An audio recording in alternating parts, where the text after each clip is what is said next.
All right. Hi, everybody. Welcome. Welcome to our webinar. This is the final webinar of our fall series, hosted by the Society for Conservation Biology. So just before we get started with our webinar content, which today we're covering federal job applications in both the US and Canada, I'm just going to give a brief rundown of what our organization is all about, and then we'll turn it over to the speakers. So as I mentioned, this is the Society for Conservation Biology in North America. So we are a society of professionals and students in the conservation field, covering all sorts of topics within that sector. Our mission statement there at the bottom is to provide a venue to connect diverse students and professionals to advance and apply conservation knowledge, and to welcome, support, and empower all voices engaged in conservation to contribute to equitable solutions and catalyze wonder for the natural world. So to kind of summarize that, what that essentially is saying, we're an organization that's really, really diverse. We have students, professionals, aspiring conservationists, as I mentioned, in all fields that can be related to conservation. So we have biology, and we have sociology, and we have psychology and economics, all kinds of things that can all be applied for improved conservation. So we, as a society, we host conferences every 2 years.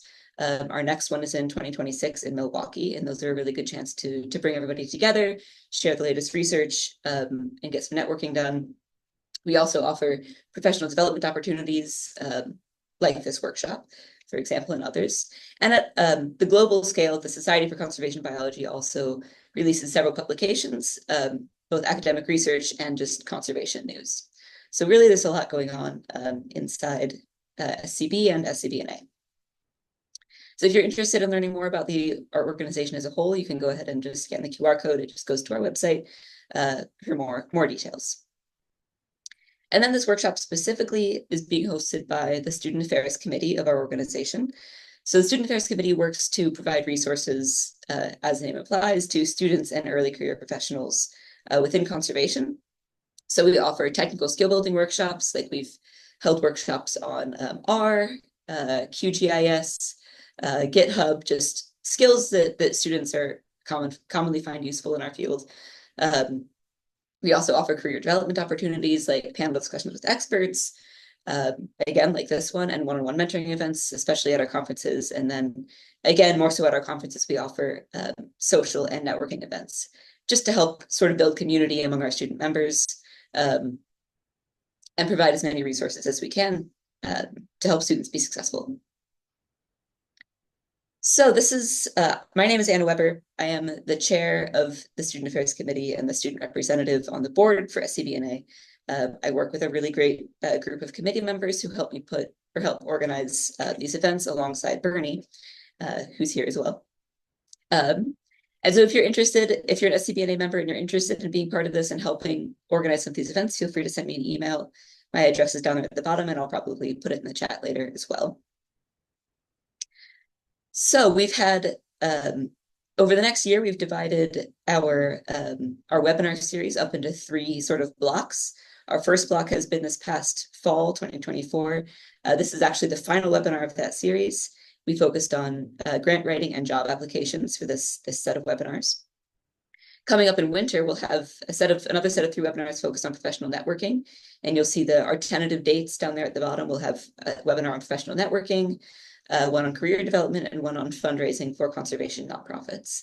So keep an eye on social media for these, or our newsletters, and hopefully can join for any of those that you're interested in.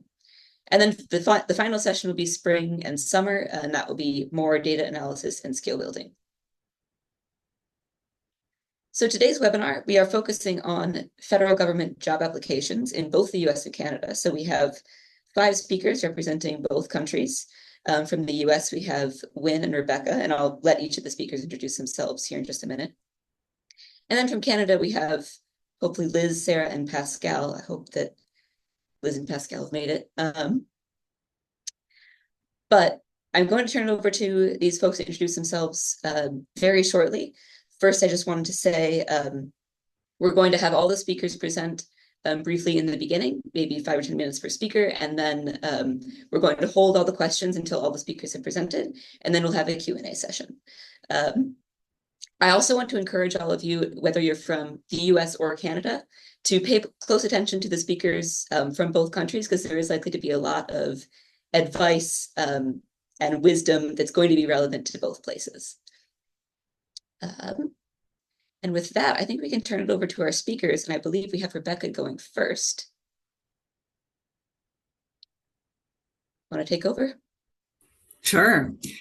Yes. My name is Rebecca McCaffrey. I'm going to introduce myself and then let Wynn introduce herself. And we're going to kind of just tag team a little bit on a couple slides. So hopefully we have slide sharing capability. Just put that in there for you to think about. So yes, I am a research biologist with the United States Geological Survey, which is housed under the Department of the Interior. So Department of the Interior has things like the National Park Service, the USGS, the U.S. Fish and Wildlife Service, et cetera. So we're kind of the research arm. We have an ecosystems mission area, which is a lot of conservation work goes through that particular mission area. My job, I'm a wildlife population ecologist, and I run a field station, the Olympic Field Station in Western Washington, on Washington's Olympic Peninsula. And I've been working with the USGS for 9 years now. I started out as a term biologist, which means my job was not permanent. I was hired permanently 2 years ago, and I can speak to kind of both of those experiences. I'm also now in a position where I can hire my own staff, so I can also talk a little bit about what the perspective looks like from the hiring end versus the applicant end. And so I'll pass it to Wynn to introduce herself. My name is Wynn Moss. I am also with the U.S. Geological Survey, or USGS, along with Rebecca. I'm a biologist, a wildlife biologist by training, but do all sorts of conservation-related projects. A lot of what I do focuses on wildlife disease and wildlife conservation, and then I also do some work with climate adaptation science.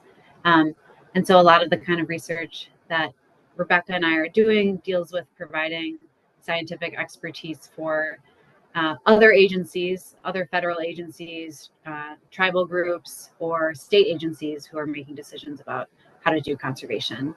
I have been with USGS for 2 years. I am in a term position, which, as Rebecca mentioned, is sort of an early career type of position that gets renewed every year. And so I can speak to what that is like.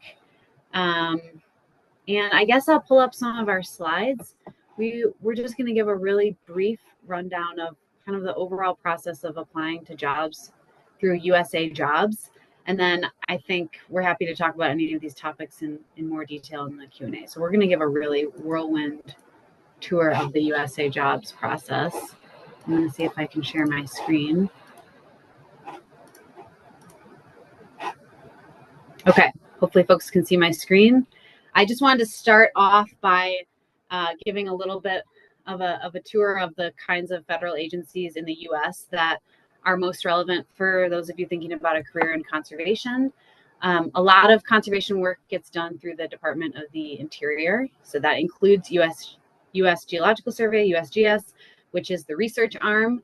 And then you have agencies that manage federal lands, like the Bureau of Land Management, National Park Service, U.S. Fish and Wildlife. Many of you probably are familiar with U.S. Fish and Wildlife. They carry out the Endangered Species Act, so they do a lot of relevant work on wildlife and plant conservation.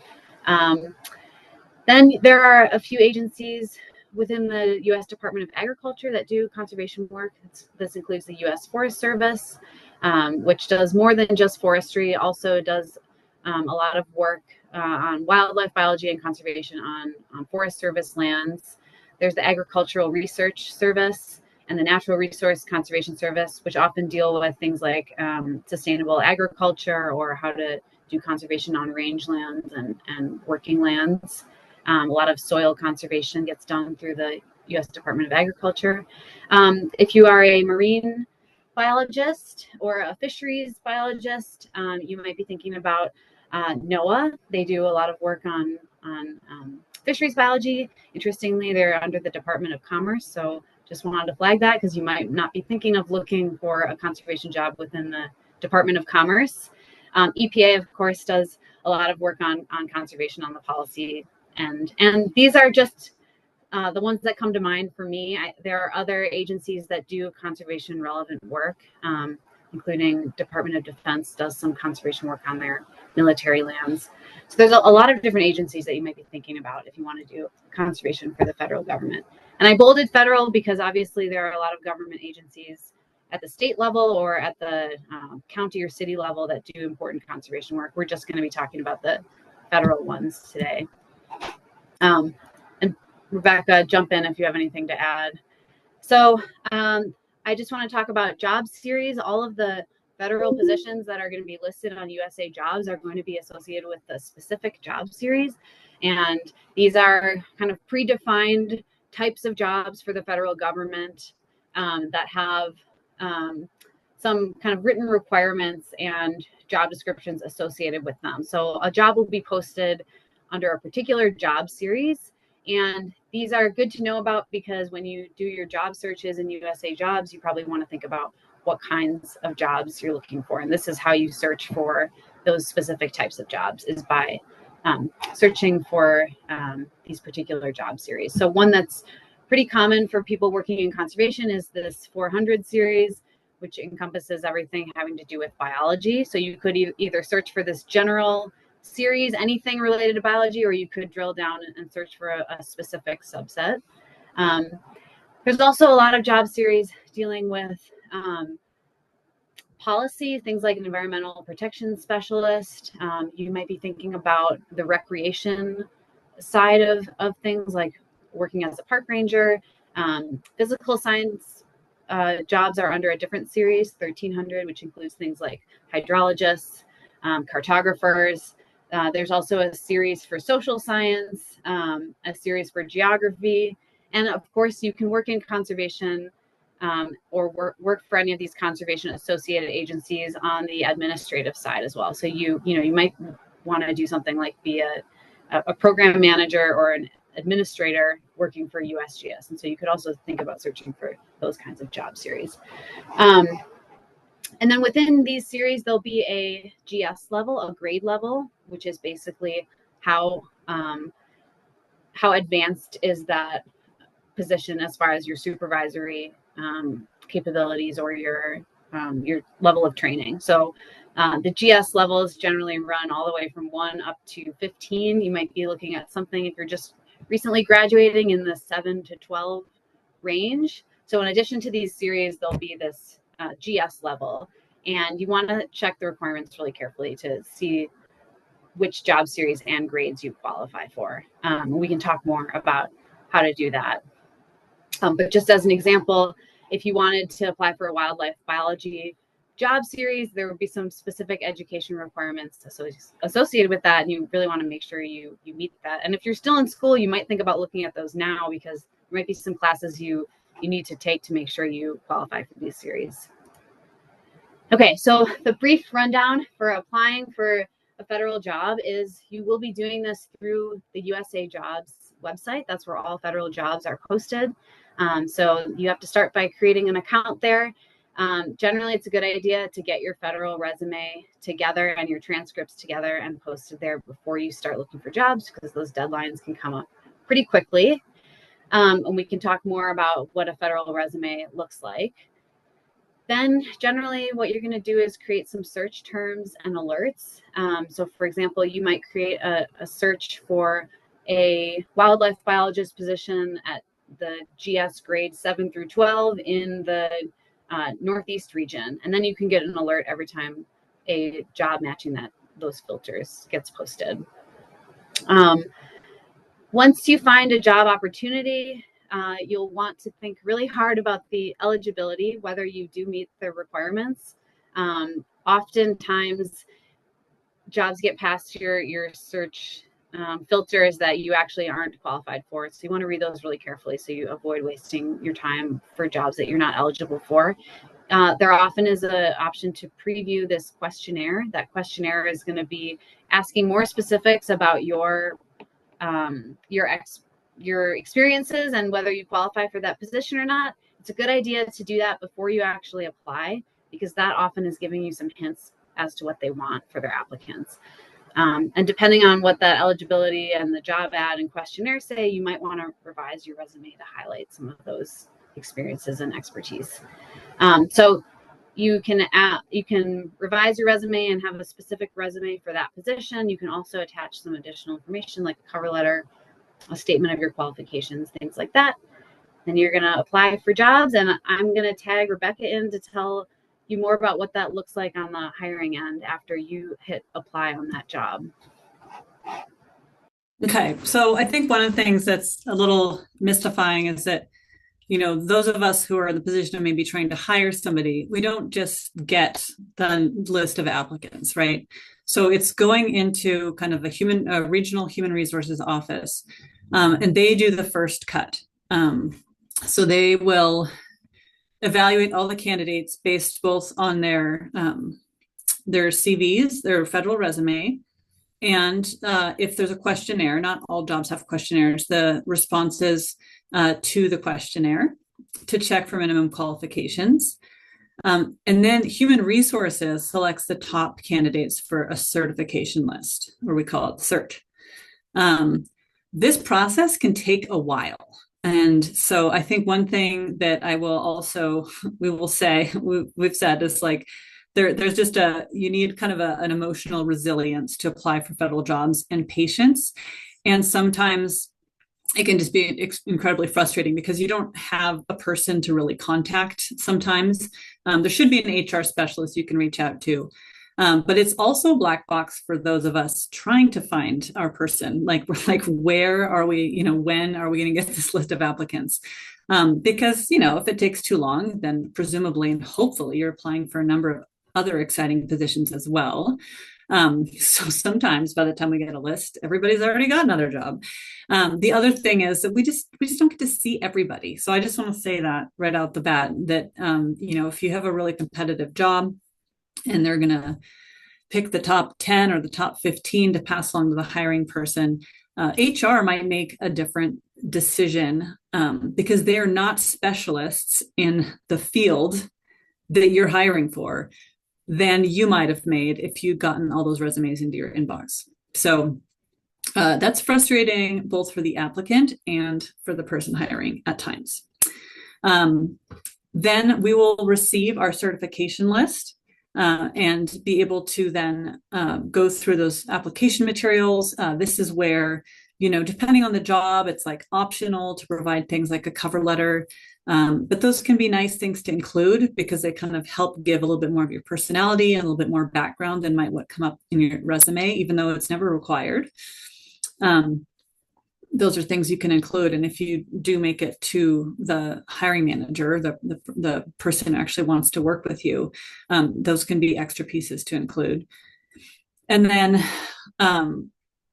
then we can go through those applicants, do some interviews, and make a selection. The selected candidate is then referred back to Human Resources, and you get a tentative offer that is usually subject to things like a background check, and then you'll get your official offer. So it is a lengthy process. It can be a little bit more streamlined for like a seasonal type positions. You know, just because those are, you know, a little bit rapid, you know, people looking for like seasonal assistance, and that can be, you know, that can be also, you know, anywhere from like a 5 to a 9. Certainly in the USGS, you could have like a seasonal position. It could take even longer if you're looking at like a full term or permanent position. I think that's all I will say for this slide. So if you want to switch to the next one, there are different kinds of hiring paths. And so it's good to just kind of pay attention to what's listed on the job ad, just to make sure that you're available to apply for it. Some of these hiring paths, so a lot of jobs, you know, are just open to the public, but there are some specialized areas that might be really relevant to you.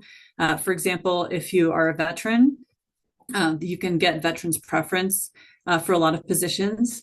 And so that can be an important thing to point out in your application materials. I mean, you still want to be qualified for the position, but there are some veterans preferences in the U.S. government. There's also some other areas that are very specific to recent students or recent graduates. And so those might be cool jobs to look at, especially if you're still a student or just graduating or just going to graduate in the next year. There might be some specific opportunities that are awesome for you.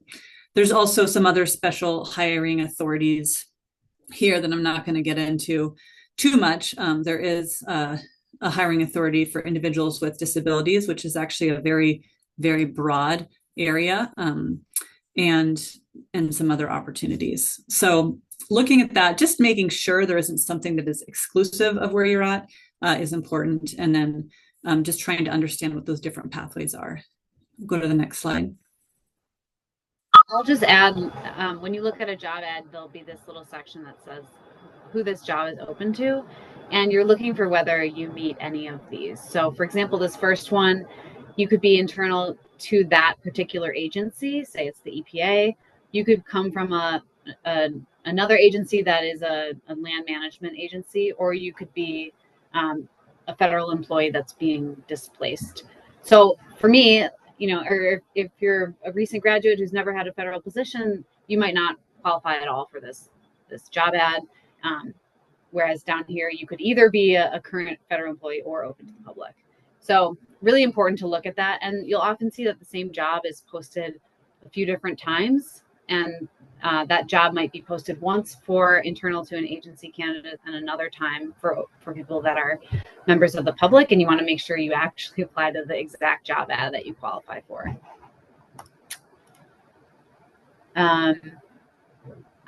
Rebecca, I don't know if you have anything to say. I can cover this slide if you want. Yeah, that's fine. I mean, so yeah, I'll just flag for those of you who are still in school or have just graduated, you are also eligible for this special hiring pathway for recent graduates.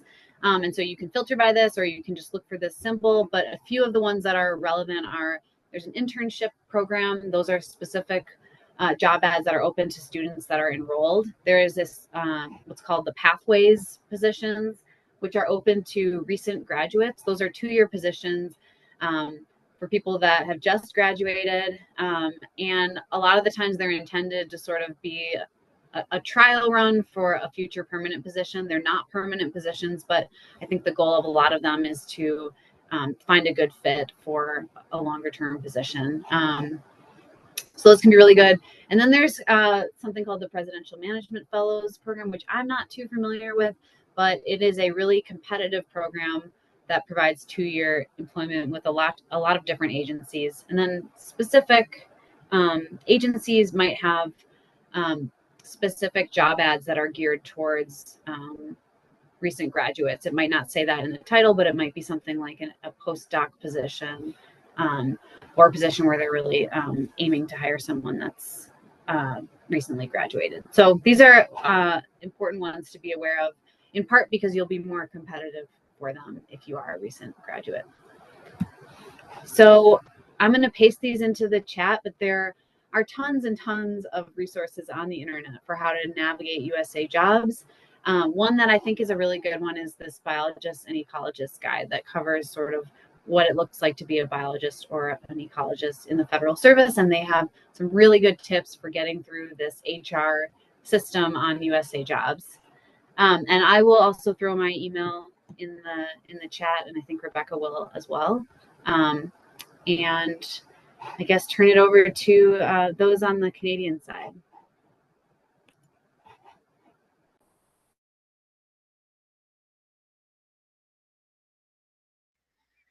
I think I'm the one who gets the ball. I'm Liz Nelson and I work for Parks Canada, and I apologize. I was pretty late because I had to change computers. So I'm grateful to Sarah, who's also I just want to point out, Sarah put together these slides inspired by Wynn and Rebecca's excellent slides in the 15 minutes leading into this moment. So thank you, Sarah. We did have a few points to share, and I don't know if you want to pull them up, if you can, Sarah. And I'll get a bit more into my like career trajectory when we get to that point. But this is just kind of the like overarching overview for in terms of just like the main points we wanted to share. Um, and then, oh yeah, maybe you can go to the next slide for me. I'll have to pull up my notes. Oh, there we go. Thank you. So it's really fun to see the American system because they're like different, but also similar. There is a central entry point for most government jobs. It also includes not just the like, you do need a website, an account to kind of start applying for things, but it just includes all of the career information in one central point. I was anticipating this question, so I did want to say most Canadian federal government job hiring processes prioritize Canadian citizens, although they often also encourage others to apply. And then there is an effort to improve the diversity of the public service so it matches the diversity of the Canadian community. So you can self-declare if you identify as an Indigenous person, a member of a visible minority, a person with a disability, and or a woman. And there are a number of recruitment campaigns that are recruitment hiring processes that are directed directly towards Indigenous folks. So if you identify as Indigenous, I would check those out explicitly. And then of course, like research and or policy experience in a Canadian context, both sort of spatially within Canada or even just dealing with Canadian issues would be a huge asset. There's some emphasis on the ability to communicate in both official languages, French and English. It's very valuable if you happen to have that skill set, but it's not necessarily an expectation for science-based jobs. Many of them are French essential or English essential, depending on which province or town you work out of. And then I think the next slides are kind of more the nuts and bolts. Thanks, Wynn and Rebecca, for putting this together. I hadn't thought to do this. I think there are a few other departments and agencies that might be relevant. You guys focused on the like Canadian Food Inspection Agency and the Agriculture and Agri-Food Canada could be interesting places as well. But the primary ones I would say for conservation jobs are Environment Canada, Department of Fisheries and Oceans, Parks Canada, which has more of the operational side as well. And then Natural Resources Canada has the Forest Service in it, as well as a few other areas where folks might find a conservation-oriented job. And then I'll zip through these other slides, but we'll share this information, including the links. But when I was trying to think about kind of the science and research positions, so you folks have numbers and we have acronym letters describe the different job classifications. So there's sort of these research scientist positions, which would be more research oriented, that include kind of a trajectory of career where, you're evaluating your publications, they're looking for actual like research experience. But then there's also physical scientist or biologist positions. They're more applied science often, and they're both of those kinds of positions are posted on jobs.gc.ca. I did want to highlight some of the opportunities for current students. You do need to be returning to school the following year, but their entry points. The Federal Student Work Experience Program, FSWEP, is available for all students. There's the post-secondary co-op internship program, which is for folks who have a work, like kind of that co-op or work section in their actual program. And that's been really popular for like master's programs that have a requirement to do a kind of work study placement. And then there is a research affiliate program for grad students to work in government laboratories. And then for folks who've graduated with, I think this was just for folks who've graduated with a PhD, there is a postdoctoral research program.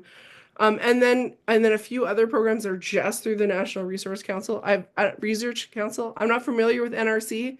Oh, I didn't even put it in the federal agencies because I'm so not familiar with it, but that would be another interesting place to work. And then I did want to say like another way to get those connections and relationships might be to collaborate with federal researchers as a grad student, expand your network and start to develop those connections or building experience in a Canadian context, even if you aren't based necessarily in Canada. And then this second half was my personal plug, and I'll talk a bit about this when we start talking about like our career trajectory. And the next slide is just talking more about these science policy positions that are not necessarily fully science or research based, but are much more about like applied science and about translating it into like decision making. There are some great recruitment programs, including, these are all acronyms. We can give you the links, but it's the policy recruitment programs in different departments, one exclusively for Natural Resources Canada, and then two that are for the whole community. I think that's the last slide. And is there anything else more this overarching piece? We'll get into how and I'll admit, I'm the person who was asked, and I felt like because of my career trajectory, I have some experience in some places, but I begged and pleaded with Sarah and Pascal to join me just because I think they provide a little bit more of a broader perspective on what it's like to both try and get hired in the government, and also just like where the kinds of different jobs are. So I may leave it at that. Anything you want to add, Sarah or Pascal? Yeah, I can jump in and share my personal experience before, if they want to go there now, Liz. I'll leave it to Anna if you want to have her now share our personal experiences, and starting with the US. Yeah, sure. I'm happy to leave it pretty open. That sounds good to me. If you want to go ahead and share.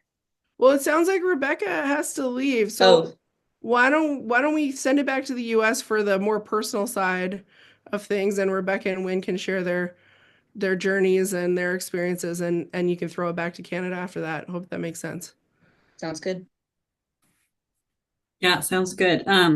Yeah, so like I mentioned, I've been with the federal government for the past 9 years, and that is this position evolving from a term to a permanent has been the only position I've had in the federal government. So it has been a success story for me in terms of wanting to build that career. I did come out of my PhD and do a couple shorter academic postdocs before applying for this position. It wasn't necessarily billed as a postdoc, but it probably is kind of similar to Wynn's position in that kind of idea. I mean, it was advertising for a postdoc level kind of person. And so, after coming out of my program and doing some contract work, and like I said, a couple 1-year postdoc positions, this opportunity came up. I was actually in the midst of applying for academic professorships, and was kind of in a position where I had to either accept this government job or go to a in-person interview at a university. And I decided to roll the dice and take the non-permanent position. I'm very happy I did personally. But for me, I did kind of come across it a little bit by accident, the job that I applied for. And just kind of went through the steps that we talked about, interviewed a couple times for the position, and then decided to take it. It was a term position. And so what that meant for me was just like, again, we had 2 years of guaranteed funding, and then it was kind of this patchwork keeping me going. I started kind of helping to write grants, even though I wasn't officially allowed to be like a principal investigator or anything. That kept me going. We ended up extending my term by a year. So terms can go for up to 4 years right now, mostly.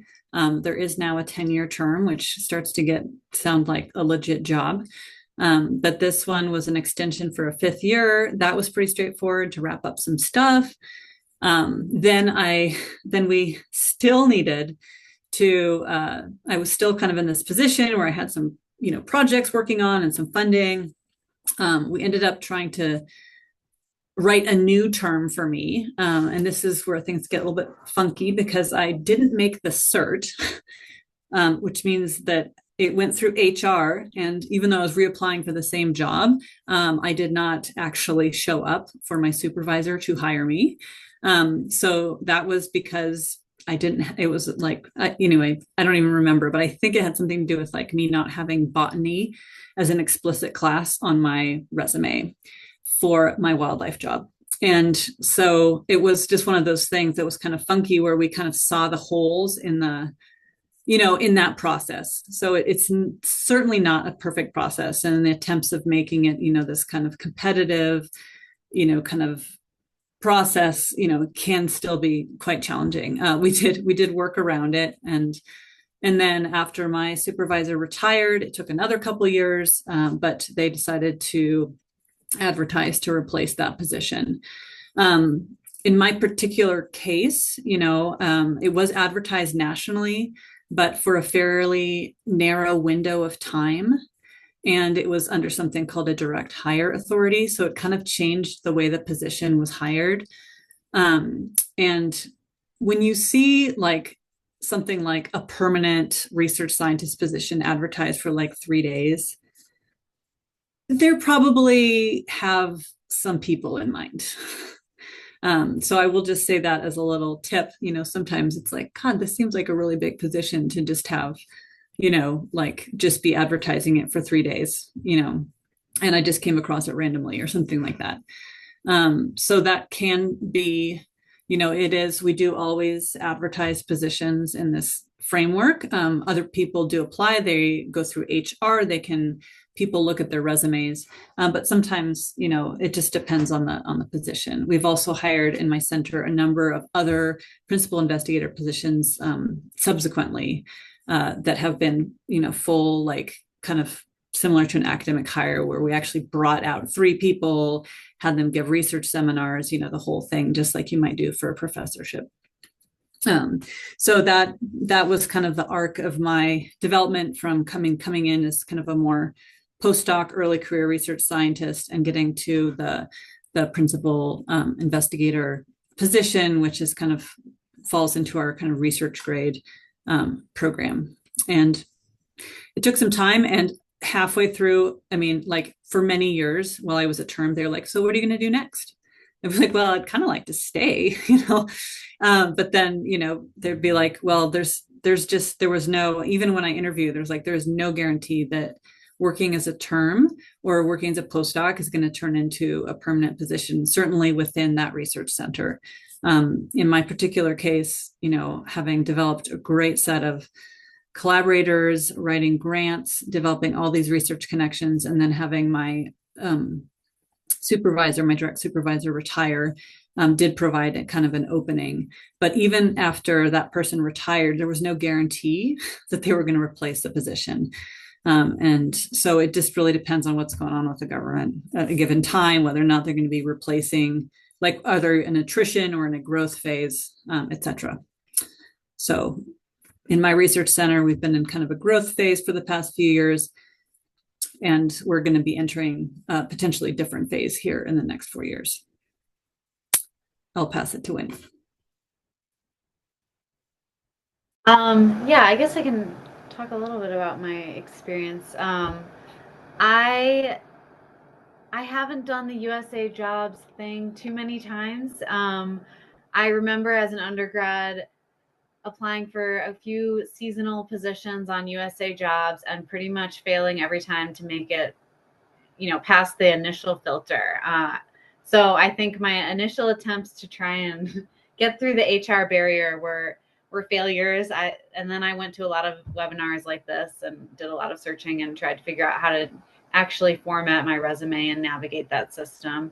And the job I have now, it was an open position. I think I saw it on Twitter, which, you might not think of as a place to look for federal jobs, but often, if you don't have a job alert set up, you might find federal jobs through some of these other avenues, like through your department's listserv, or if you're on Ecolog, or you visit some of the conservation job boards, you might see them there. And I just applied. I didn't know. I don't think I even really knew who the job was going to be working with. Sometimes you can't figure that out because it has the HR person listed. It has the agency, and you can kind of try to like go on the website and say like, who do I think this job would be working with? You often don't know. And I guess for better or for worse, sometimes the USA Jobs process does take away the need to kind of network your way into a job, because you're not really directly communicating with the hiring manager. You're going through HR. And so it can be a little bit more fair, I think, in that way, and that you're, HR doesn't know if you have an in with this person or not, or a personal connection with this ultimate hiring supervisor or not. I will say one relevant experience that I had in the USA jobs world when I was finishing my PhD is applying for jobs and that I was qualified for, and then, getting a notice that I wasn't referred. I didn't meet the minimum qualifications. And in that case, I've had success in reaching out and asking, why didn't I, I'm qualified for this. Why didn't I make that initial cut? And in the past, they've said, oh, it was like Rebecca said, oh, you didn't take botany, or in this case, it was, oh, you didn't have enough statistics, because the person reading the HR or the person in HR reading your resume doesn't know that there's many names for statistics, and that a course called quantitative modeling is actually a statistics course. So in that case, I've had success like explaining and getting back on that cert list. So that's something you can always do if you feel really confident that you qualify and you don't make it there. So I think I'll leave it there, because I think we're happy to answer any more specific questions about what that job application process looks like on the USA side. Yeah, I guess I'll just add that I did apply, in the in-between phase, like as I was doing my term, I did also apply for other federal positions.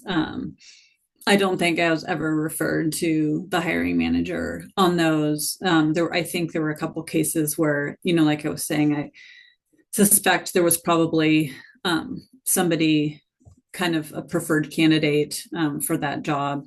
And in other cases, there were maybe I could have followed up with the asking, why I wasn't qualified or whatever, or why I didn't get referred, but I didn't.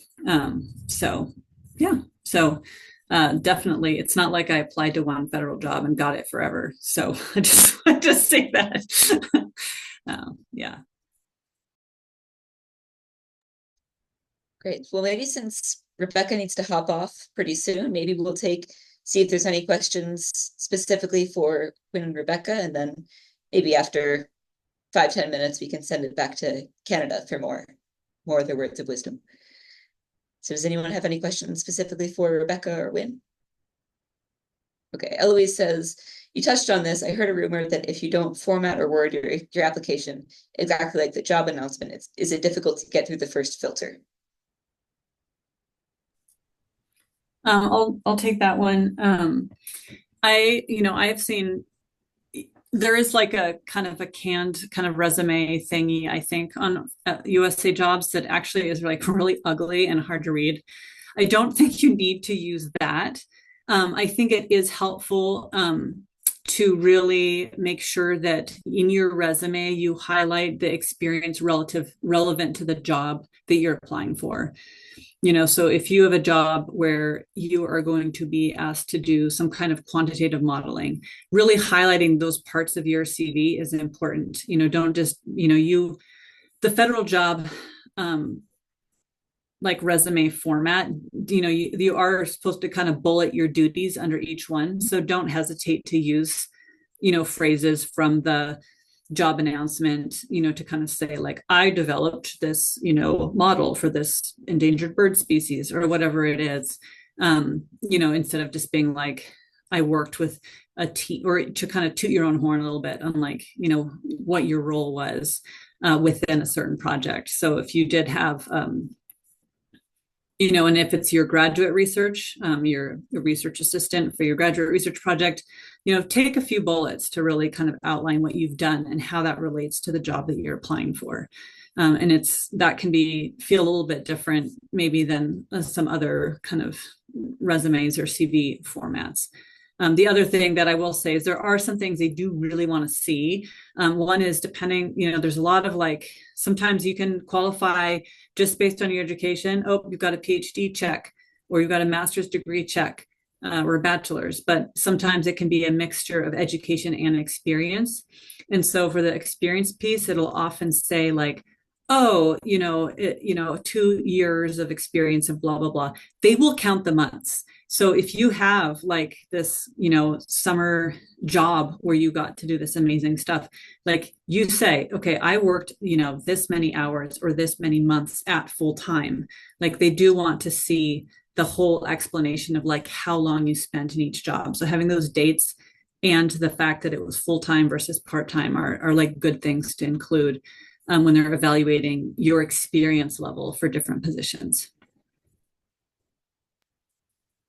Yeah, and I'll just add to that. I also have heard sort of this rumor of, oh, a computer is going to filter, and if you don't have the exact keywords, your application will get, won't get passed through. I don't know if it's quite, if that part is true. So as far as if you have to have the exact phrase and the exact wording, I don't think that's true, but I also don't think that it can hurt if it does apply to your application. So for example, if you apply for a job and it says like, work with stakeholders to recommend best management practices. That's probably not how I would word what I do, but it does apply. So I will just use that phrase because it makes it easier. It's one less thing that somebody without a technical background, has to scrutinize and decide whether it meets it. So I really don't think it's a bad idea, provided that it does apply to what your experience is. And part of the reason this process takes so long is because there are people, whether or not, like there are HR people that are going to take that series of resumes that comes in for a job and look through them. So it's not a computer doing it. There is a person going through that. And so, yeah, being able to be very explicit in the experience you have relevant to the job is good. Because like Wynn said, and like I mentioned, these are not necessarily specialists in your field. In fact, they're not specialists in your fields. So, being able to use some of that language and terminology is helpful to kind of guide them to why your resume is relevant. All right, so we'll move on to Emily's question. She says, I understand probably for all of us in the future, federal government is fairly uncertain, but do Wynn and Rebecca have any idea of whether USGS and other agencies will be hiring for similar positions in the next year or two? Any insights into the outlook for recent grads maybe applying in 2025? I expect there'll be a hiring freeze in early 2025, and hiring managers might try to push through positions before 2024 is out. Any thoughts on that?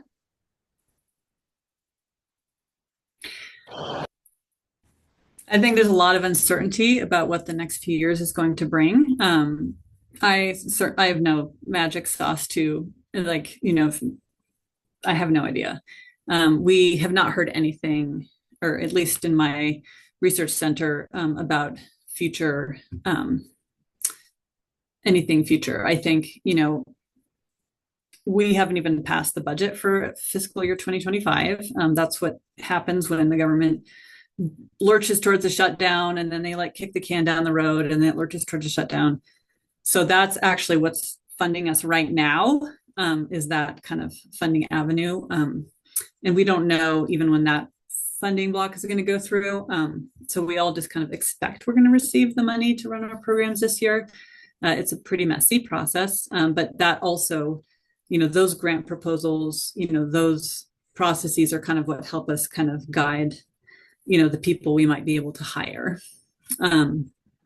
There can be areas, where we already do have funding in place, and so I imagine that would be the same in other agencies too. Like, we already have this line of funding in place. It's not going to be touched. That is different than, maybe some softer funded positions, like postdocs that are dependent on a grant coming through, or, whether it's from the government or elsewhere. Government agencies also can receive funding from other avenues, whether, like my Park Service partners receive funding from like something called the Washington National Parks Fund. And so that can fund people and programs as well. So it's not that we are all relying solely on government funding, but so it's going to depend. But I guess the short answer is we have no idea. And I'll just add your question about whether hiring managers might be trying to push things through. before a potential freeze. I do think that is true. It's a little bit agency and center specific, but certainly that's happened in the past. I've had friends get a permanent job, right before an administration change. So if you're on the fence about if you should start applying, you might be right that there could be a push in some positions that become available in advance of January as people are trying to get in front of a hiring freeze. So it's not a bad idea to start getting your ducks in a row if you think you might be applying in the next couple of months.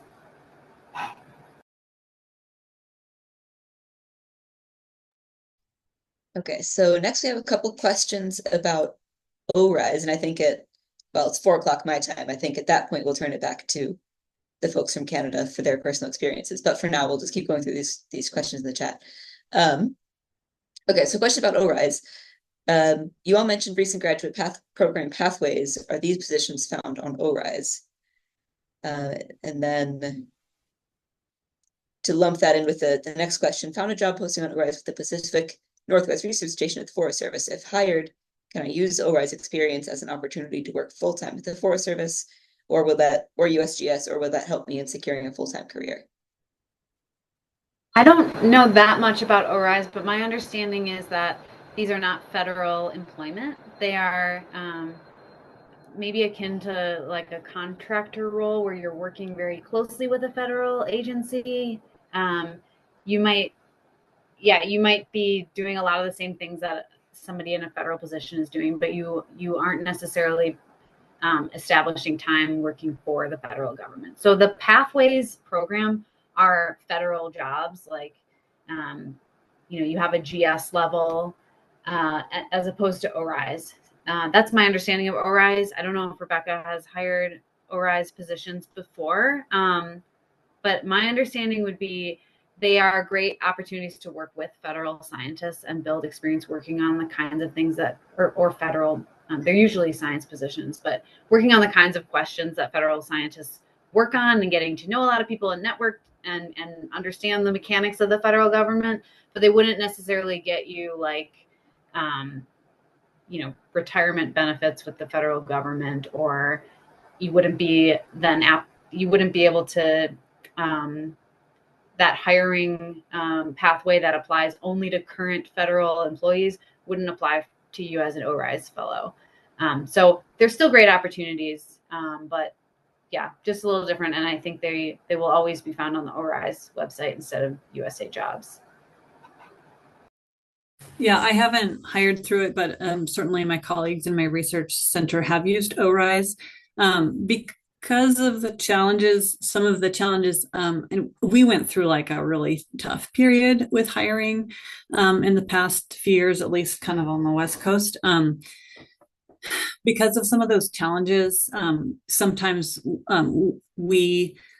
people who just want to get like wonderful people to work with us, do reach for different kinds of programs. And so ORISE is a pretty popular one as a way to, get kind of fantastic talent and great scientists kind of working adjacent to, but not being as a federal employee. There are other examples of that as well. Different ways that people try to run money through. There are also, federal agencies, and USGS does this as well sometimes, where it's easier to work through a university and hire student contractors or postdocs through universities than it is to actually go through the USA Jobs process. Sometimes it's like a speed issue, and sometimes it's just like a facility issue of like just being able to see everyone who applies, and just the way that the different processes work. So yeah, it doesn't contribute to your time in service, but some of those positions I think can be fabulous jumping off points, because some of those positions that are really working with the agency, even if you're not being technically paid for and receiving benefits from the government, they are kind of really good at getting you kind of somewhat closer to working for the government, in the sense that you're really adjacent to the organization, and learning a ton and being exposed to maybe more opportunities than you might if you just took like an academic position somewhere.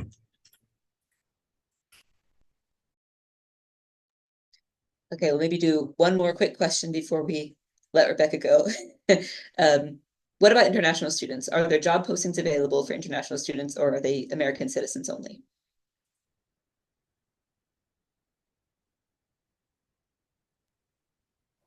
Rebecca will probably know more than me, but I will say that that should be right up front on the USA Jobs ad, is whether citizenship is required. I think for many jobs it is, but certainly it will be in the job ad if it is a requirement. Yeah, federal jobs tend to be for U.S. citizens only. There are other government positions that are open to non-citizens. And I know this just because my husband, who's now a U.S. citizen, but when first was looking for jobs out of grad school, was not a citizen. He was able to apply and be competitive for state agency jobs, but he could not apply through USA Jobs. So I suspect that's exactly the same as it was a few years ago.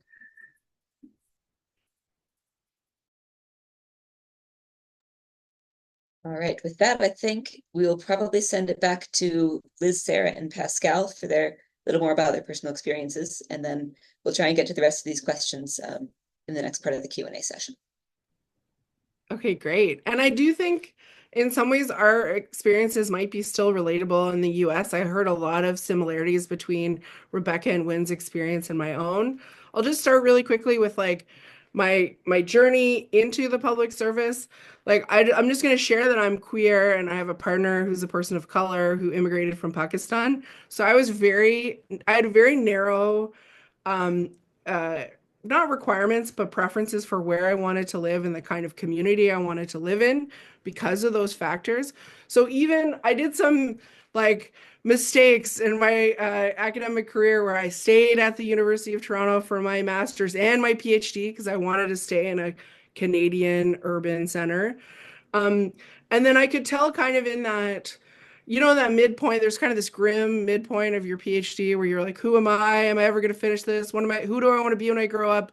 I think I kind of realized it was time for me to think a little bit bigger about the kinds of careers and places that I wanted to work. And that's actually the point where I started to look at the federal public service and started to start the really gentle, low effort applications, get to know what the programs were and start putting things in.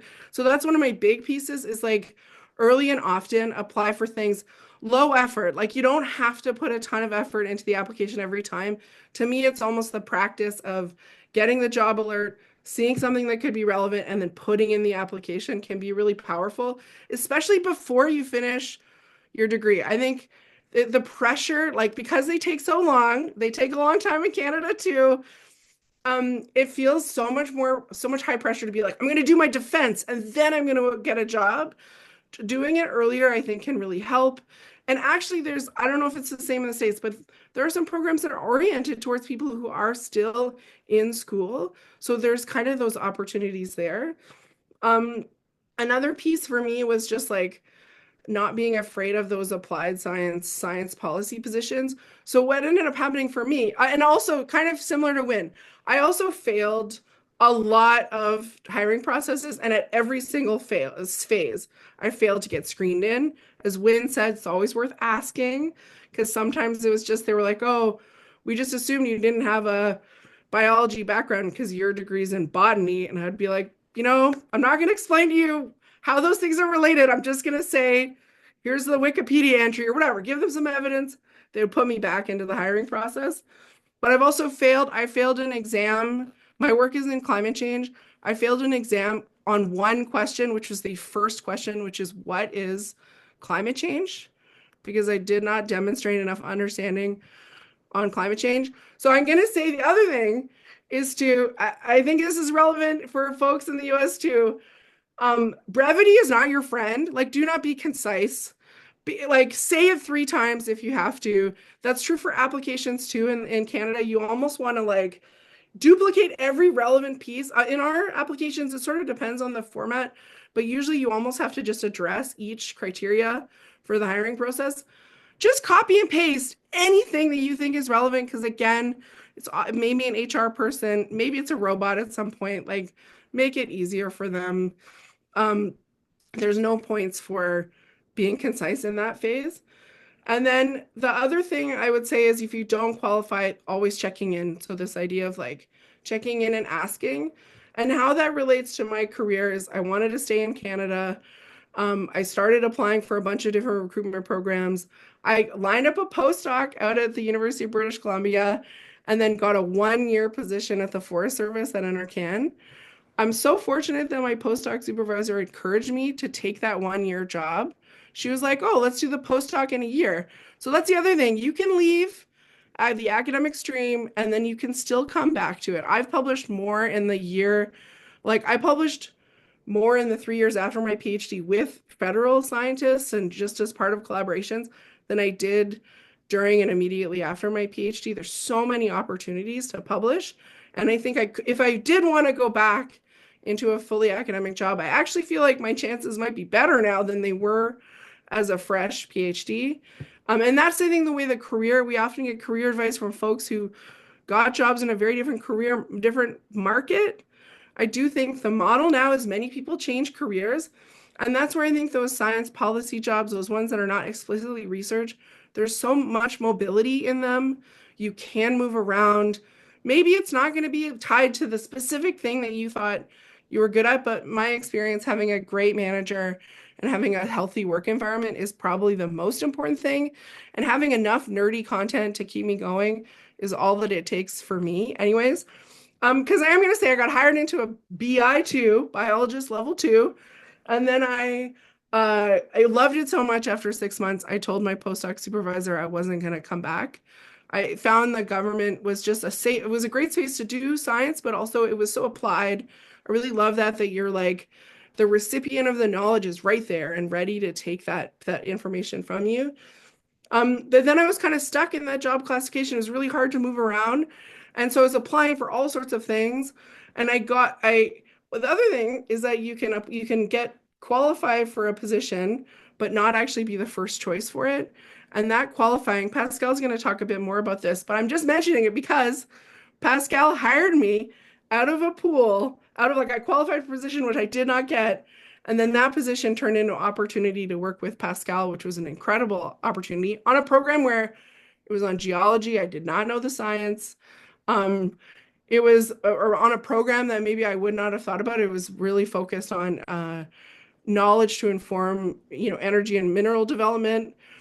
But I got such an incredible overview of how the government works, had an opportunity to be a part of some really interesting meetings and meet some incredible people.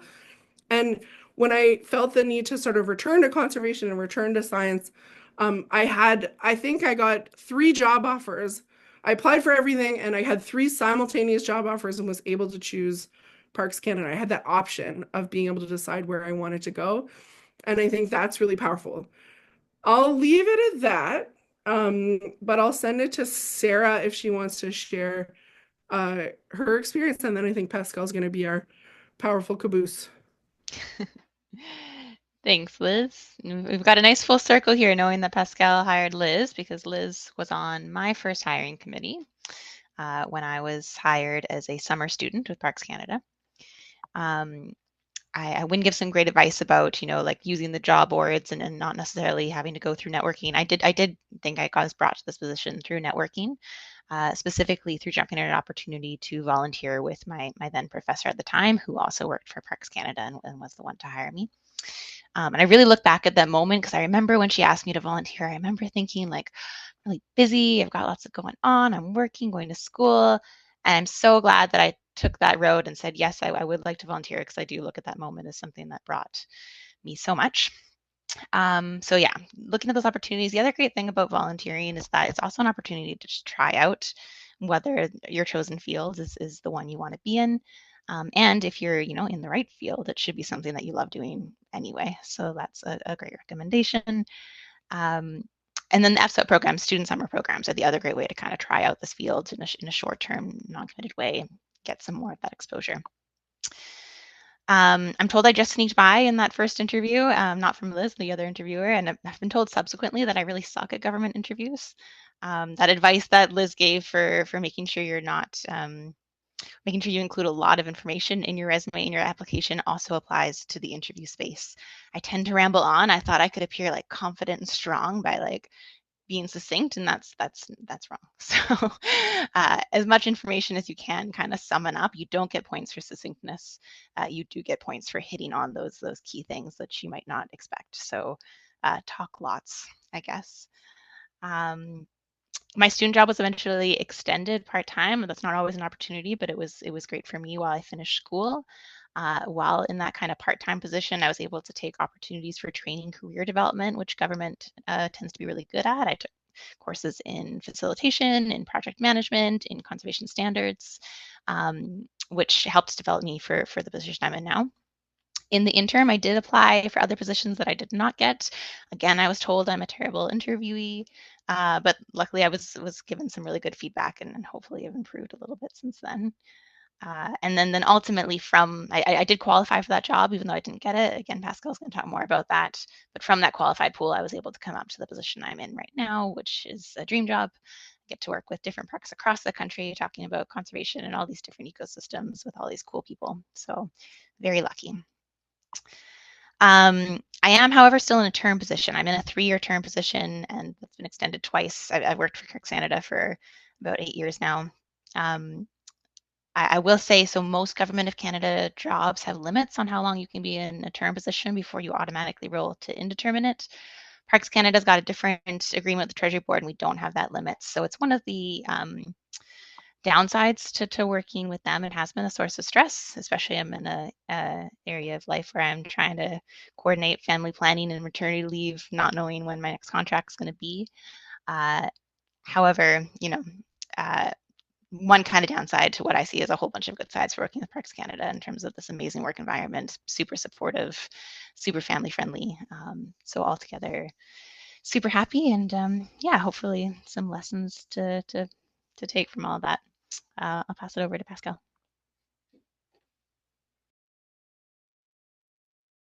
Thanks so much. Bonjour, I'm Pascal Groux. I'm currently manager at the Department of Fisheries and Oceans, and I oversee some biodiversity and ecosystem science work that we do. And I'll talk a little bit about my career progression, but just a little flag that I am in Ottawa. I am a Franco-Ontarian, and we often really connect with our Indigenous roots. So in Ottawa here, I'm on the traditional unceded territory for the Algonquin and Anishinaabe people. And so that's something that really, as federal civil servants, we're really trying to embrace and increase and learn, a lot about our past and our history, so that we can move forward and hand in hand with our Indigenous partners who have been here since time immemorial. So my background, in addition to being a Franco-Ontarian from Ottawa, I did an undergrad in biology and mostly ecology and environmental sciences. And then I did a graduate certificate in ecosystem restoration. And after that, I sort of went, I don't want to do a master's right away. I want to go in and get into the business. So I actually did a bit of a sidestep over to the private sector. And so I worked for an environmental consulting company where we did a lot of field work, working for forestry and mining companies and things like that. So applied biology in terms of being able to do that. And so if anybody wants some more, interests and ideas on that, I'm happy to share. It was a very different, application processes, of course, to get into a private sector. There's a reason why government is long and tedious. If you do get golden handcuffs, as we call it, that's a long time for taxpayers to pay for your salary. So there's that merit-based process is very heavy, whereas in the private sector, they can hire and fire on a dime. So that's definitely very different. So I did that for a few years, and then for personal reasons, wanted to move back to my hometown, and then was offered 2 positions in government, and then a position in consulting again. And I was like, well, I kind of know what the consulting does. So I can, as a junior consultant, it's pretty hard. You're, looking for billable hours. You're begging for people to give you work. So I went, okay, I'll try this government thing. And one of the options was to be somebody's executive assistant. And the other one was to be a policy analyst. And I remember coming home to my spouse, who's from Ottawa and from a government family. I wasn't, and went, so I don't know, like, what's this policy analyst thing? I have no idea what that means. And I was like, should I take that or the administrative job? He's like, you want the policy analyst job. And 24 years later, I am still happy that I took that choice. But definitely it was what the frick is that, is definitely a challenge. And I think, Liz, you mentioned it about, like, don't be so scared about not knowing exactly what the job description or the job piece is. Because I've spent most of my career at what we call the science policy interface. And so for many of my early career, basically doing business cases for science programs. So trying to talk to the economists to explain why work on freshwater is really interesting, why science is relevant, and trying to get money out of our cabinets and being able to do that. So I got to touch on a lot of different topics. So I went from a geomatics infrastructure, I'm not a GIS person at all, to some freshwater work with the provinces, so like a national scale, then freshwater work with I was working with Natural Resource Canada at the time, so the water intersect that we have from forestry, oil and gas, mining, groundwater, and kind of like, how do we put that all together? Because we were all in the same department. So we kind of had to have one story and one principle and trying to work a lot with that. So that was sort of the science policy work that we do at the federal level is not a policy as a directive or a law or a regulation. In provinces, often you kind of have legislation, regulation, and a policy or a directive. When we talk about policy in the federal family, it really is about strategically positioning what you're doing and why. So you're doing landscape analysis of like, well, how's my program like affecting the fact that you have a new program? And why is it that what's going to happen with the provinces? So that was a new world for me, but I really enjoyed it. And Liz mentioned we did that geological survey of Canada work for geomapping in the Arctic. And then I've now moved over to the oceans side, so picking up that kind of topic in terms of designing, implementing marine spatial planning, and then now being able to really work on science. So about halfway through my career, I decided to go back to do a master's in public admin. So that was when I decided that I really enjoyed the business of government, of how does one really think through this. And having come from a science world, there was a lot of things I was doing intuitively or that I was picking up on the fly, but I didn't really have like the name. And then the people who run government, which tends to be economists, sort of looked at me and go, well, you're a scientist. And of course, which is really funny because most of the scientists look at me and say, well, you're so not a scientist, you only have a bachelor's and, you're doing all this policy program work. So I was kind of like stuck in between these two cultures. So going back and getting the master's of public admin really helped me. It was a professional master's. So just to encourage you that your path will be different and it's okay. Things will evolve and you'll actually try things that are great, and then try things that you're like, what, that was not a great call, but here's my takeaway. I'm going to like package that, put that into my little like briefcase of skills and experience, and I'm going to use that basket as I go forward. So it really is a lot less, I'd say, straightforward. You can be happy even if it isn't like your 5-year plan approach. Just as a high anxiety person, I would definitely tell you that it's actually going to be okay, and you'll just find your way. There's a lot of flexibility in it. So I've now, I really enjoyed it. I've been a manager for a number of years, and my key description is that I basically support my team to get things done. Like I really enjoy like bringing out the best in the team and then trying to figure out where can we have some impact. And I've been able to do some really neat things, like represent the department at United Nations meetings and negotiations. I was in Colombia just a couple of weeks ago for the COP16 on Convention of Biodiversity. So some really neat opportunities that I would never have planned that when I finished my graduation. So a bit of advice. Liz kind of opened up the door. This whole idea, so in Canada, because it's a merit-based process, you have to qualify. So I have to be able to say that, yes, you are, qualified for this kind of position. And this is where the neat thing is, as Liz said, is that You might look at something and go, oh, I don't want to do that particular job, and I don't want to do it there or for that department. But you look at the criteria and you're like, well, I meet that. Like, yeah, I've got experience. Yeah, I've done that. Yeah, I can pull that out, apply.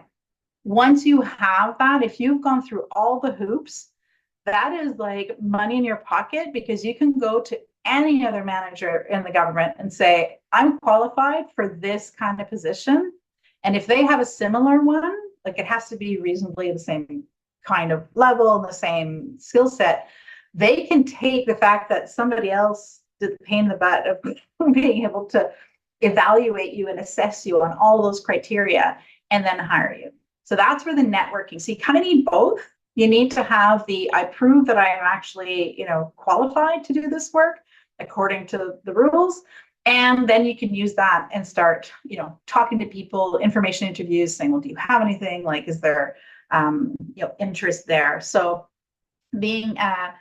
knowing that that's part of the system might encourage you to be able to apply, as Liz says, early and often, and build that application over time. Like, your first time, it would take a long time to get every single criteria paragraph like perfect. But what's great is that you'll start noticing, and you can do this analysis just by looking at the jobs.gc.ca, is looking at what are the skill sets and the qualifications that come back over and over and over again. Like sometimes it's, they're there. So if you have something, and you'll be able to just cut and paste that. Like if you get it on the first time you apply, you'll like spend a lot of time on one paragraph, and the rest you're just like, oh, I'm just gonna like submit it. Then the next time you'll have two really good paragraphs. And then the next time, like you'll be able to build it. So don't hesitate to kind of take the long run to that. And one thing I want to flag is that you probably have more experience than you think. And I say that because the transferable skills piece is really, I think, under realized by a lot of people that I speak with. Like if you've managed money in your thesis, you have managed financial resources. If you've actually had to organize students within, your campaign, you have managed human resources. Like you have had staff supervision. Those are things that you might want to bring up.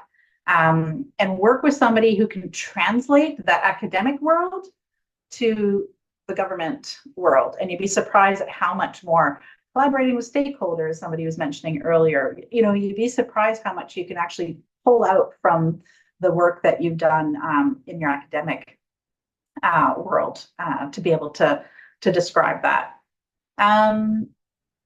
There's a few other things in terms of getting yourself known. There's a weird little hiring process called casuals in Canada. That's 90 working days in a calendar year per department. And you can be hired off the street for that.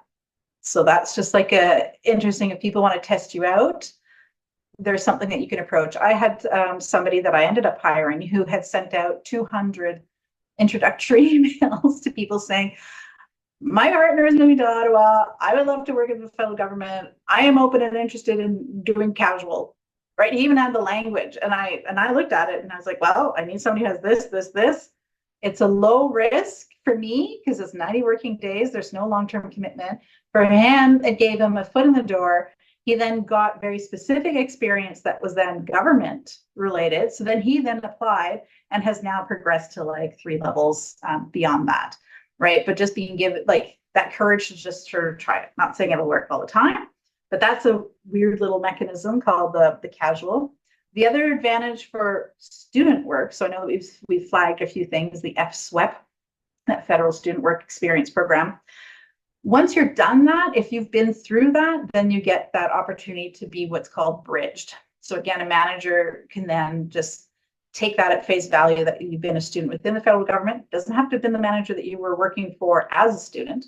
Any manager in government can then hire you. And then basically sort of you don't have to apply. So even more reason to look at whether your program is eligible and is one of the qualified co-op internship programs, or try to get yourself into the FSWEP programs. And the last thing I'm just going to say is have not a career plan, but more of a career strategy in terms of just gather that experience, pick it up, see what the job postings are looking for, and build your career experience bit by bit. Maybe ask for tasks. So I often ask a lot of my staff that I supervise to look at where their next step is and say, well, what's missing? And then let's make that a little project. You know, maybe it's not your main job. Maybe 90% of your job is to do something else. But you're like, but I really love experience to do this. It's like, okay, you need experience to chair a meeting. I got a lot of meetings to chair. I can definitely like bring you in and give you that experience. So you can kind of check that box off and then have that. And if you're proactive and kind of say, look, like I think that I have, you know, great opportunities, even within the job that you do secure, like keep building that bit by bit. So that's a lot of the advice that I had for folks. And yeah, I definitely have hired lots of people. As you can hear, I've done a lot of different of the mechanisms. But yeah, so there you go.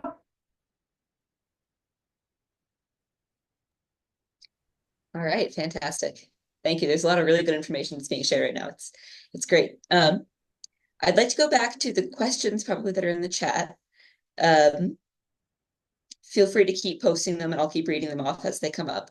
But I'm going to go back to one that came up earlier. I think for Wynne, I don't know if the Canadian system has these questionnaires, but I'd love to hear Wynne talk a little bit about the questionnaires that are part of USA Jobs. And the question in the chat is, if you don't answer that you're an expert for every question on the questionnaire, even if it's not necessarily the case, will you be filtered out of the search? Yeah, this is a great question and one that I remember asking when I was applying for jobs. So for those who don't know, many, not all, but many jobs on USA Jobs, in addition to submitting your resume, you'll have to answer this questionnaire that is somewhat specific to the job position. And it asks you, some of the questions are about whether you qualify or not, and some of them are about your experience related to the job position. So it might ask something like, a common one that I see is about experience with NEPA, which is the Environmental Protection Act in the US. So do you have experience working on NEPA documents? So they can be really specific like that. And then it'll, you can say you've never done it, all the way up to that you're an expert. So if you ask 5 different federal employees how you should deal with these questionnaires, you might get 5 different answers. Some people say you're an expert on everything, because otherwise you won't get through the first filter. And other people will say, no, you need to answer this honestly. You're applying for a job. So, and I think part of the reason why you get 5 different answers is because some of this comes down to, again, who this HR person is that is reading through the applications. Some of them may rely very heavily on the questionnaire and not look very much at your resume. Other people may have both of those documents up, and they're going to see that you said you're an expert in something, but your resume doesn't back it up, and they're going to throw that questionnaire out anyways. So I think that people's experiences have varied because how HR is interpreting these questionnaires is variable. So I'll just say that I am someone who has gotten a federal job and not answered expert on every single question. So I know for a fact it can be done. I think my best advice is to consider your expertise relative to the general public. So, don't consider your expertise relative to PhD level scientists or to people who've been in that position for 20 years. So you can, give yourself a little bit of grace. You might consider yourself an expert in biology when you compare yourself to everybody in the world, but not an expert in biology when you are compared to only other biologists. So definitely do not lie, because someone is at the end of this is going to interview you and will very quickly find out if you were not telling the truth about being an expert. But also don't underplay your experiences. And I think Rebecca would probably echo this. We just chatted about this before coming on this webinar, because we knew this question we would get asked. And Rebecca said, in most people who have analyzed this find that, women and people from underrepresented groups are often downplaying their expertise. And so just be aware of that bias and try to represent your skills honestly, but you can give yourself a little bit of a confidence boost if you consider your experience relative to everybody in the world. So hopefully that's helpful. And yeah, I'm really curious whether this comes up in Canadian jobs as well. It does. And I love this point, though, about comparing yourself to the general public. And I love Pascal's point about how we often have more expertise than we think. In my experience, I've said yes or expert or whatever. And then I've just been honest about what I'm basing that on, because I'm kind of covering my bases. If somebody pulls it and is like, wait, your expertise is that you took a one-day course or you participated in a workshop, and they want to screen me out at that point, at least I've been honest in the application. But I don't know if you can actually define. See, that thing is, that's kind of an intense, that's like a confidence. You need to have the confidence of a mediocre somebody. Just say you are an expert and hope for the best.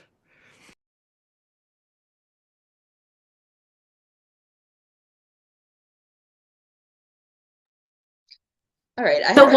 Oh yeah, go ahead.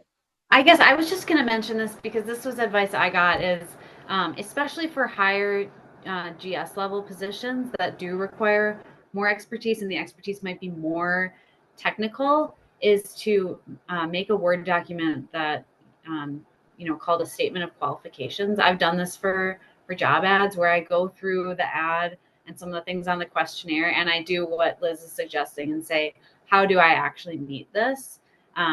For example, what makes me qualify for a GS-12? I can say, I have a PhD, I have a year of work experience in this subject area. If it asks about, are you an expert in quantitative modeling? I put a little thing, in plain language, I am an expert in quantitative modeling, and here's where it says so on my resume. It feels like overkill.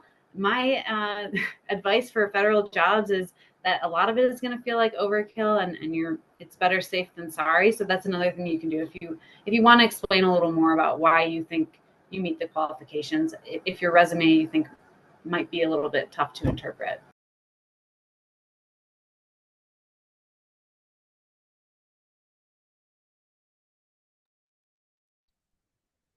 All right. If there's nothing else to add, I don't think there's any more questions in the chat, but I have a couple questions I can ask. And if anybody adds anything else to the chat, we'll read those too. So one thing I want to know is, for those of you especially who've been involved in federal government for a long time, how has your role or your work changed as administrations have changed? Does your day-to-day life become any different?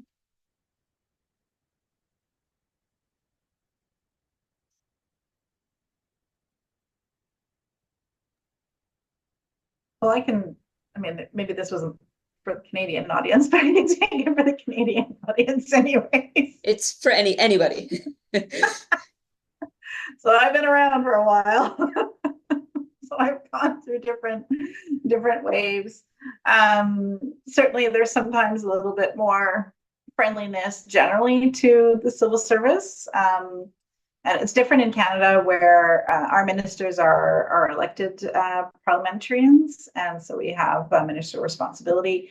And so they are accountable to the public based on the fact that they are elected. And so the civil service is also nonpartisan. So really, from our highest non-elected official, which we call deputy minister, which I think is something like a permanent secretary or something like that in different models, it doesn't change with the change in government. So that's a major difference with the US, where you can get 2 or 3 levels down that would change with the stripe of government. So in Canada, that isn't as much the effect. Now, what the government would choose in terms of direction and what priorities that they would make, then that does change. However, we've seen so the Liberals, which is our more central left government, I've seen them where some of the most serious cuts in the 1990s was from a Liberal government. So it's not necessarily linked to the political party that is in power. So that's just in the Canadian context. But there's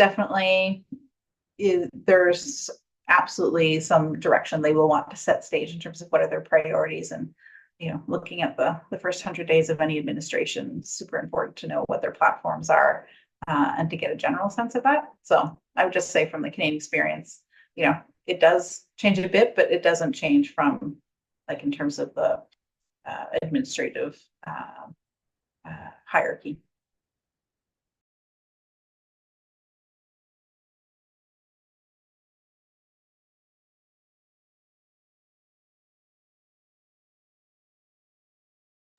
Okay, so another thing that I wanted to ask, I think there's probably a lot of students and early career folks like myself who are struggling to even choose a career path. Are they thinking government, academia, et cetera, et cetera? Do you have any advice for those people in kind of trying to narrow down to what would be a good fit?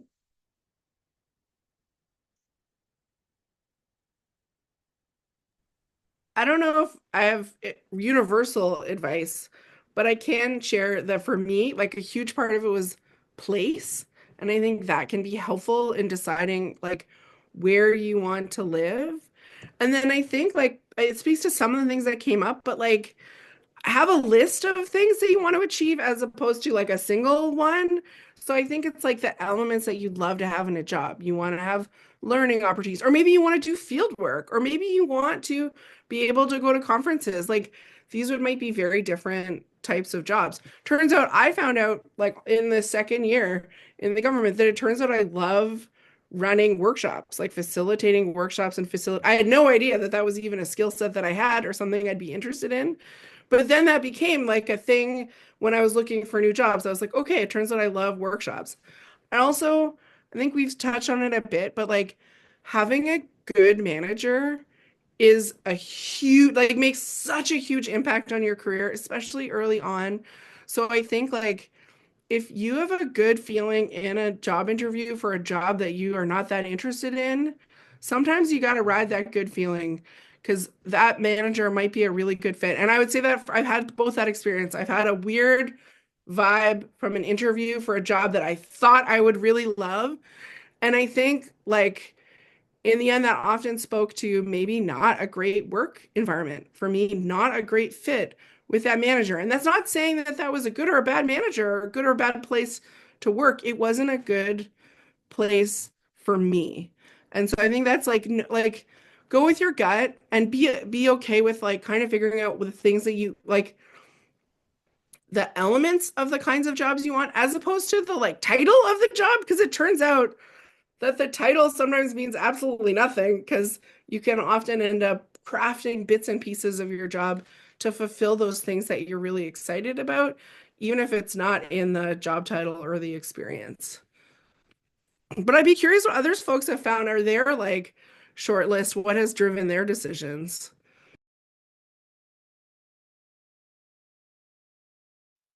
I guess I'll just say, like, I did not know what career path I wanted at various points in graduate school. So also you don't need to put that pressure on yourself necessarily that you know something with certainty. I think it's okay to like follow the next interesting position and the next good fit rather than map out your 25-year time span or your plan. But I guess this is sort of a science or research specific answer, but during grad school, I noticed something about myself, which is that I got way more excited when somebody from, the local parks department would ask me about my research than I did at a scientific conference. That was a big clue for me.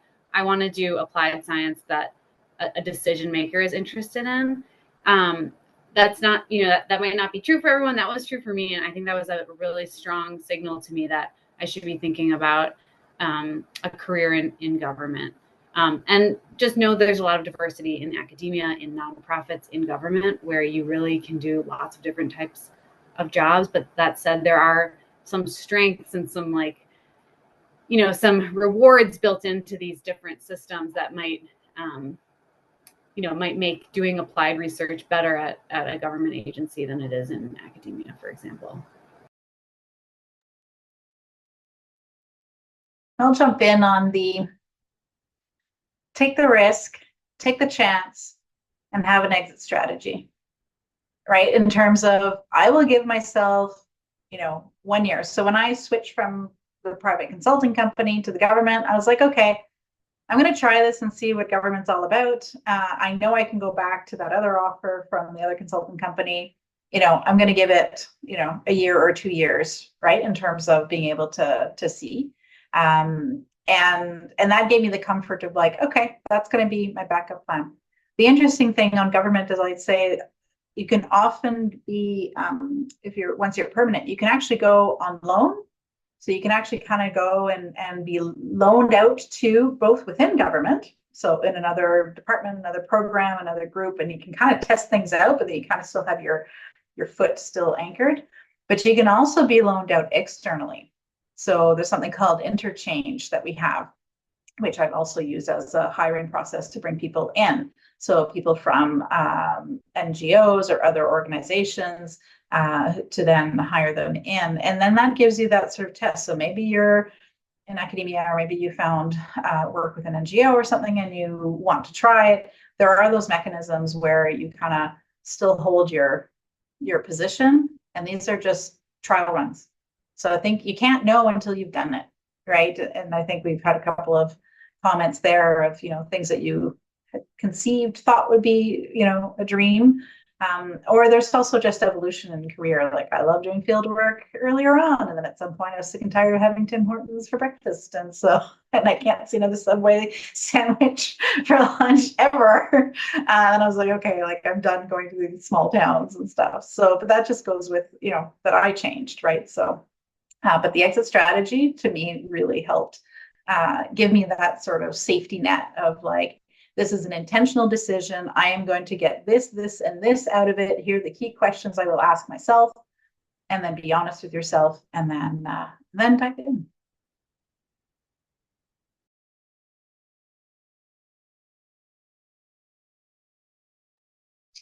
All right, that's fantastic. Do any of our other speakers have anything else to add? Any additional comments? Seems like the questions in the chat have been dwindling, so I may go ahead and wrap this up here, but happy to take any final thoughts if anybody has them. Last words of wisdom. All right, and if not, I suppose we can call it a day. So like I said earlier, we have another webinar series coming up, I believe, in February. Bernie can correct me if I'm wrong. Stay tuned to our social media and web pages for information on that. Maybe I'll just post those links in the chat real quick to our website and all that. But I'd like to say a massive thank you to our speakers. This was a really excellent session. I hope everybody got a lot out of it. I know I did. All right. Thanks everybody for coming. And before everyone leaves, I just wanted to add as well, we do have a non-student affairs related workshop coming up on December 4th. That's going to be focused on conservation education and science communication. So in case folks are looking for other professional development opportunities as well.